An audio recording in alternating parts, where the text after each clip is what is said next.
দুই বন্ধু ও ভালুক, বনের ভেতর বন্ধু দুজন, যাচ্ছিল পথ হেঁটে।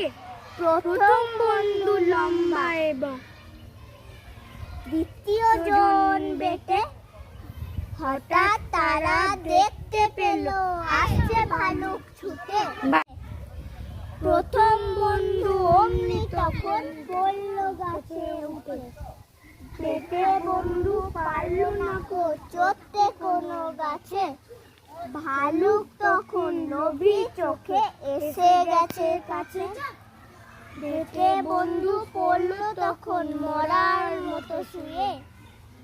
ভালুক এসে গন্ধ শুকে দেখলো তাকে ছুঁয়ে। মৃত মানুষ ভেবে ভালুক চলে গেল বনে। লম্বা বন্ধুর কেমন যেন সন্দেহ এরকম।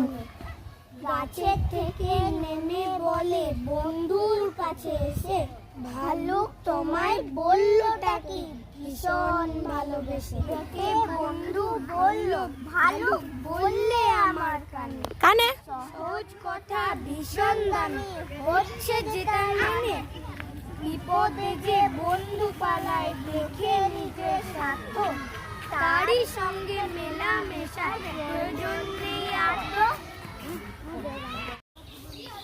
আমরা এই গল্প থেকে শিখলাম যে বিপদেই বন্ধুর পরিচয় হয়।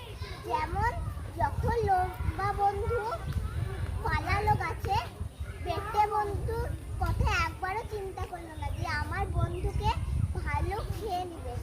তখন বেটে বন্ধু যদি বুদ্ধি না খাটাতো তাহলে